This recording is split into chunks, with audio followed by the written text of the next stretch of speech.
Hi friends, good morning. ನೋಡಿ, ಇವತ್ತು ಬೆಳಿಗ್ಗೆ ನಾವು ರೊಟ್ಟಿ ಮತ್ತು ಬದನೆಕಾಯಿ, ಎಣ್ಣೆ ಬದನೆಕಾಯಿ ಅಂತ ಹೇಳ್ತೀವಿ, ಅದು ರೆಸಿಪಿ ಮಾಡ್ತಾ ಇದ್ದೇನೆ ನಾನು. ಉತ್ತರ ಕರ್ನಾಟಕ ಸ್ಪೆಷಲ್ ಇದು.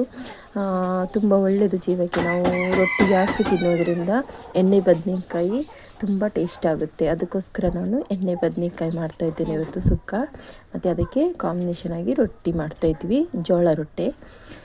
ಸೊ ನೋಡಿ, ಇದನ್ನು ಈ ಥರ ಕಟ್ ಮಾಡಿದ್ದೇನೆ ನಾನು. ಸೈಡಿಗೆಲ್ಲ ಇದು ಮಾಡಲಿಲ್ಲ, ಅದರಲ್ಲೇ 4 ಹೋಳು ಕಟ್ ಮಾಡಿದ್ದೇನೆ. ಇದನ್ನು ಕ್ಲೀನಾಗಿ ತೊಳೆದು ನೀರಲ್ಲೇ ಹಾಕಿಡಬೇಕು. ನೋಡಿ, ಈಗ ಅದಕ್ಕೆ ಒಗ್ಗರಣೆ ಹಾಕ್ತೇನೆ ಮತ್ತು ಆಯಿಲು. ಎಣ್ಣೆ ಬದನೆಕಾಯಿ ಆದ್ದರಿಂದ ಸ್ವಲ್ಪ 3 ಸ್ಪೂನ್ ಆಯಿಲ್ ಹಾಕ್ತಿದ್ದೀನಿ ನಾನು, ಸಣ್ಣ ಸ್ಪೂನಿಂದ. ನೋಡಿ, ಇವತ್ತು ಒಲೆ ಸ್ಪೆಷಲ್ಲು. ರೊಟ್ಟಿ ಒಲೆಯಲ್ಲಿ ಚೆನ್ನಾಗಾಗುತ್ತೆ, ತುಂಬ ಟೇಸ್ಟ್ ಬರುತ್ತೆ. ರೊಟ್ಟಿ ಚೆನ್ನಾಗಿ ಬರೋದು ಒಲೆಯಲ್ಲಿ, ಅದಕ್ಕೋಸ್ಕರ. ಮತ್ತು ಇದು ಕೂಡ ಒಲೆಯಲ್ಲಿ, ಇದು ಬದನೆಕಾಯಿ ಕೂಡ ಒಲೆಯಲ್ಲಿ ಮಾಡ್ತಿರೋದು. ನೋಡಿ, ತುಂಬ ಚೆನ್ನಾಗಿರುತ್ತೆ, ಟೇಸ್ಟ್ ಕೂಡ ಒಲೆಯಲ್ಲಿ ಮಾಡಿದ್ದು ತುಂಬ ಚೆನ್ನಾಗಿರುತ್ತೆ. ನೋಡಿ, ಒಗ್ಗರಣೆ ಹಾಕ್ತಾಯಿದ್ದೀನಿ ನಾನು. ಈರುಳ್ಳಿ ಫ್ರೈ ಆದಮೇಲೆ ಟೊಮಾಟೊ ಹಾಕ್ಕೊಂಡ್ಬಿಟ್ಟು, ನೋಡಿ ಅದಕ್ಕೆ ಮಸಾಲೆ, ಖಾರ ಮತ್ತು ಗರಂ ಮಸಾಲ, ಹಳದಿ ಎಲ್ಲ ಅದರಲ್ಲಿ ಹಾಕಿದ್ದೇನೆ. ಇದನ್ನು ಕಾಯಿ ಹಿಂಡಿ, ನೆಲಗಡಲೆ ಇರುತ್ತೆ ನೋಡಿ, ಅದನ್ನು ಪೇಸ್ಟ್ ಮಾಡಿದ್ದೆ ನಾನು ಮಿಕ್ಸಿಯಲ್ಲಿ, ಅದನ್ನು ಹಾಕಿದ್ದೇನೆ. ನೋಡಿ, ಇದನ್ನು ತೊಳೆದು ಕಟ್ ಮಾಡಿ ಇಟ್ಕೊಂಡಿದ್ದೆಲ್ಲ ಇದನ್ನು ಹಾಕ್ತಾಯಿದ್ದೇನೆ ಈಗ. ಇದನ್ನು ಚೆನ್ನಾಗಿ ಮಿಕ್ಸ್ ಮಾಡ್ಕೊಳ್ಬೇಕು. ಅದು ಉರಿಯಲ್ಲೇ, ಜಾಸ್ತಿ ನೀರೆಲ್ಲ ಹಾಕಲಿಕ್ಕಿಲ್ಲ ಇದಕ್ಕೆ. ಎಣ್ಣೆ ಬದನೆಕಾಯಿ ಹಾಕಿದ್ದರಿಂದ ಅದು ಬೇಗ ಆಯಿಲಲ್ಲೇ ಬೇಯುತ್ತೆ. ಜಾಸ್ತಿ ಸ್ವಲ್ಪ ನೀರು ಹಾಕಬೇಕು, ಜಾಸ್ತಿ ಹಾಕಲಿಕ್ಕಿಲ್ಲ. ನಾನು ತೋರಿಸ್ತೇನೆ ಎಷ್ಟು ನೀರು ಹಾಕಿದ್ದೇನೆ ಅಂತ. ಸ್ವಲ್ಪನೇ ಹಾಕಿದ್ದೇನೆ ನಾನು. ನೋಡಿ, ಸಣ್ಣ ಉರಿಯಲ್ಲೇ ನಾವು ಇದನ್ನು ಮಿಕ್ಸ್ ಮಾಡ್ತಾ ಇರಬೇಕು, ಒಳ್ಳೆ ಟೇಸ್ಟ್ ಬರುತ್ತೆ. ಆಯಿಲಲ್ಲೇ ಇದನ್ನು ಬೇಯುವುದು.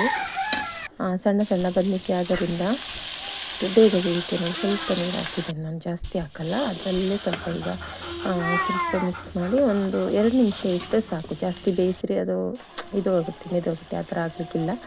ಅದು ಸ್ವಲ್ಪ ತಕ್ಕಷ್ಟು ಉಪ್ಪು.